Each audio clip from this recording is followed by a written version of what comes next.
Saya akan menguraikan mengenai pertemuan ketiga lanjutan mengenai penjualan tunai, kredit, DBMS, dan ERD related dengan materi sebagai berikut. Elemen dasar daripada hierarki penjualan sehubungan dengan definisi database sebagai sekumpulan data yang saling terkait, yaitu berupa file data terkoordinasi secara terpusat yang disimpan dengan sedikit redundansi data yang mungkin.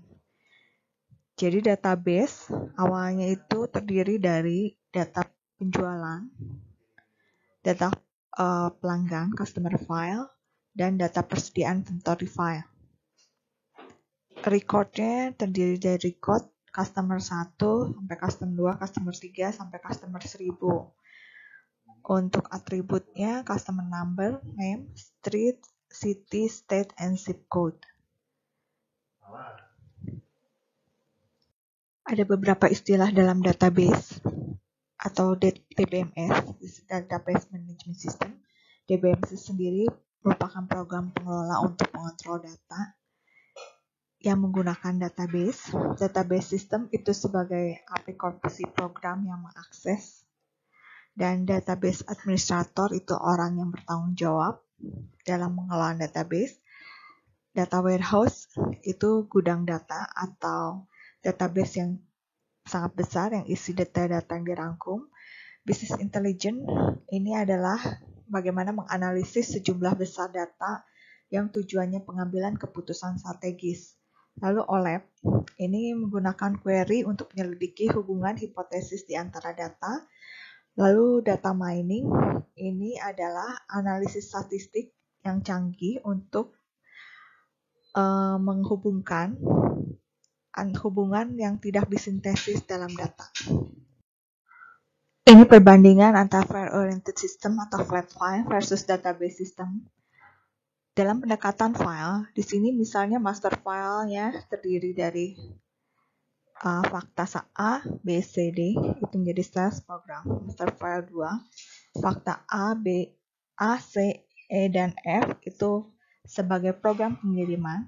Lalu master file 3, fact A, D, E, dan G itu sebagai billing program. Sedangkan database approach atau pendekatan database, semua data dikumpulkan menjadi satu dari A sampai G, fakta A, fakta B, fakta C, D, E, F, dan G, menjadi database management system, baru dialokasikan ke sales program, bagian shipping program, dan billing program. Ada beberapa istilah dalam record layout dengan tampilan contoh record layout untuk account receivable file seperti ini. Customer number N namanya, customer number name, address, credit limit, balance. N ini berupa number, name ini berupa teks atau alfabet, address alfabet, credit limit number, balance pun number, ya. Logical view di sini bagaimana orang secara konseptual menata atau menampilkan memahami hubungan item data. Logical view dalam relational database-nya penjelasannya seperti apa? Physical view ini cara data diatur dan disimpan secara fisik dalam sistem komputer. Sedangkan skema di sini adalah deskripsi elemen data dalam database, hubungan dalam model logika yang digunakan untuk menata dan menjelaskan data. Lalu konseptual level skema itu tampilan organisasi di seluruh database yang mencantumkan semua elemen data dan hubungan di antara mereka. Sedangkan external level skema itu merupakan tampilan porsi pengguna database, juga disebut subskema. Subskema artinya subset dalam skema, cara pengguna mendefinisikan data dan hubungan data. Internal level skema, tampilan tingkat rendah dari keseluruhan database yang menjelaskan bagaimana data itu saling berhubungan. Jadi ada 3 level dalam skema, yaitu external level, conceptual level, dan internal level. External level itu adalah logical view porsi database yang digunakan secara individual, sedangkan conceptual level itu untuk perusahaan. Internal level ini rincian detail dari penyimpan data seperti record layout, definisi address, dan indeks. Ya, misalnya skema A, B, dan C, ini usernya John, Susan, Ryan, seperti ini. Lalu ini persentasenya, ini skema user B. Inventory berhubungan dengan sales, berhubungan dengan customer, dan hubungan dengan cash receipt. Ini konseptual levelnya. Ini sebagai mind mappingnya, lalu internal levelnya rincian dan detailnya. Setelah dalam data, di sini ada data dictionary, itu tentang struktur dan deskripsi elemen data. Lalu data definition language atau DDL, di sini adalah kamus data membuat database menjelaskan pandangan logis, rekaman atau kendala secara security keamanan. Lalu untuk manipulasi dikenal dengan DML, data manipulation language. Ini mengubah konten database termasuk pembuatan elemen data, pembaruan, penyisipan, dan penghapusan. Lalu ada data query language atau DQL. Ini tingkat tinggi seperti bahasa Inggris, TBMS, bahasa yang isinya berisi perintah yang kuat, yang mudah digunakan untuk memungkinkan pengguna untuk mengambil, mengurutkan, dan menampilkan data. Lalu report writer, di sini yang menyederhanakan pembuatan laporan. Model data yaitu representasi abstrak konten database.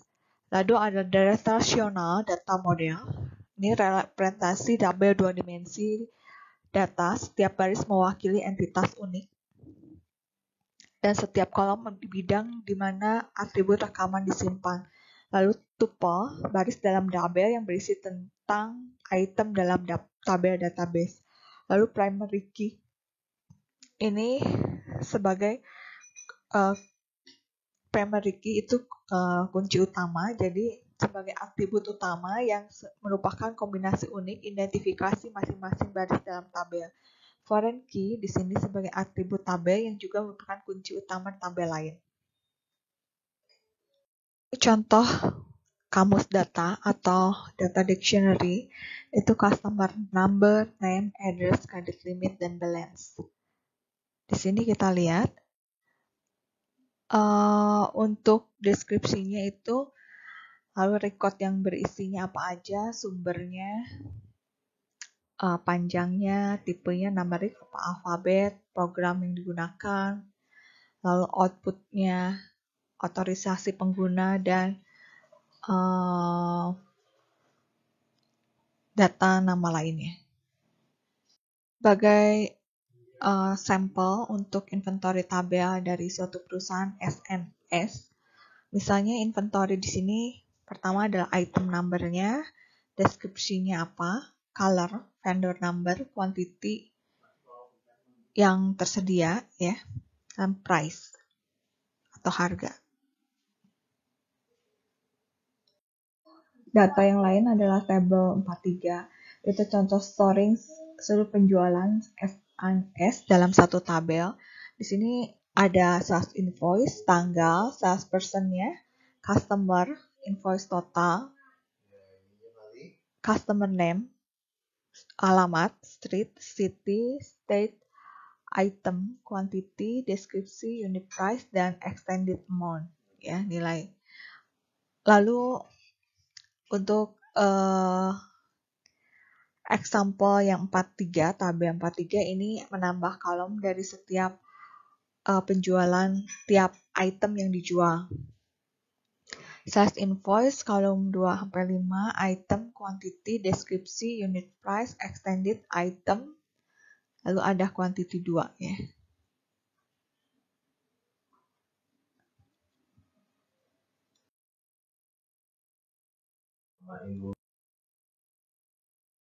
Pada data penjualan berhubungan dengan stok penjualan atau sales inventory dengan persediaan, inventory, dan customer, ya. Sales invoice in number sebagai primary key, ini berhubungan dengan sales invoice di sales inventory. Lalu item, ini berhubungan dengan item di inventory. Untuk customer, ini berhubungan dengan customer di data customer. Gimana cara membuat query daripada Microsoft Access Database? Ini database yang dibuat dari program Microsoft Access 365, misalnya dari tabelnya sudah ada KB Customer, Inventory Sales, dan Sales Inventory di sini. Itu dengan query wizard dan query design.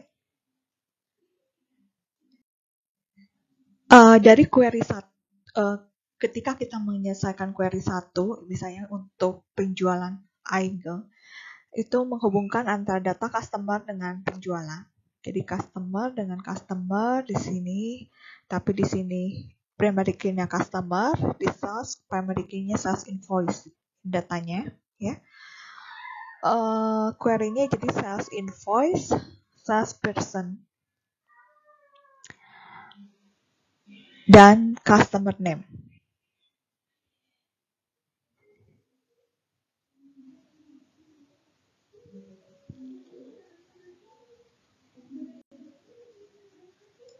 Itu relationships and query answer di sini. Kita lihat hubungan antara customer dengan sales untuk bentuk database ini penjualan Angel. Di sini menghubungkan antara customer, nomor customer dan nomor customer di customer, ya. Ini region atribut data penjualan dan region atribut customer. Bentuknya just sales yaitu sales invoice, sales person dan customer name, ya. Sales personnya Jbridge S-Night, customer name-nya DI-nya. Jadi sales person-nya berbeda tapi customer name-nya sama.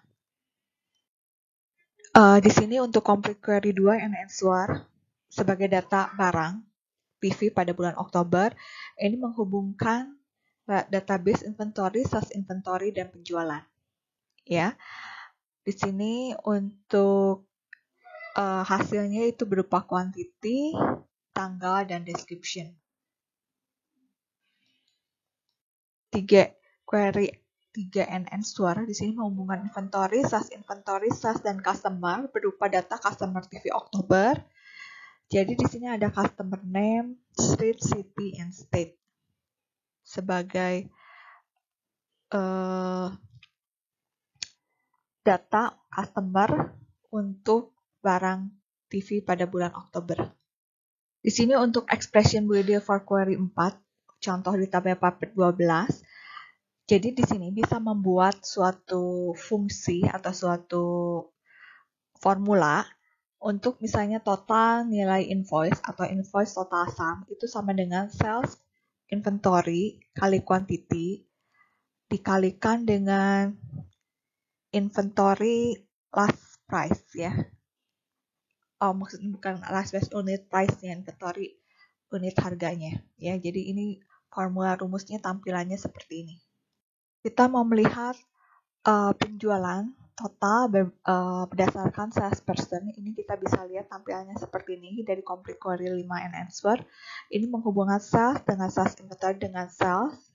Ya, ini kuncinya di sales invoice, ini item, tapi yang dihubungkannya sales invoice, lalu item dan item, ya. Ini tahu ada korelasi yang dihubungkan. Jadi tampilannya seperti ini.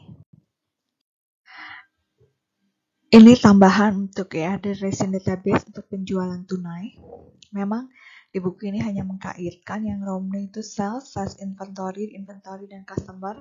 Ini sales split, salesnya menjadi sales cash dan sales credit. Ini sales cash terlebih dahulu, sehingga jumlah di sales cash ini akan menjadi jumlah di cash receipt number, ya, amount receipt di sini. Seperti ini. Jadi ini sales cash berhubungan sales inventory, customer, data customer sales cash sama dengan data customer di customer nomornya, data customer number di customer sama dengan customer name juga. Jadi bisa dua yang kita relasikan. Penjualan kredit dan penagihannya. Jadi dari kredit itu bisa ada penerimaan kas yang mengurangi nilai account receivable. Kita lihat ini hubungannya sama, lalu customer name-nya air subsidiary ledger, ya. Nah, untuk sales credit nilainya berapa ini berhubungan dengan air subsidiary ledger. Jadi amount receipt dengan customer, ini ada ininya, relasinya menjadi penambahan ya. Kita anggapnya nambah ya. Mungkin saldonya udah dari histori sebelumnya ada. Lalu di sini untuk customer dan customer name dan amount receipt di cash receipt number ini mengurangi dari AR subsidiary ledger. Ini asumsinya kredit limitnya disetting by system ya, tidak perlu lagi ada di tampilan ini. Jadi informasi kredit limitnya tidak ada di tampilan table atau formnya. Pada slide selanjutnya saya akan menampilkan cara membuat aplikasi penjualan sederhana dengan database MS Access dalam tampilan berikutnya yang saya ambil dari browsing tutorial di YouTube. Terima kasih.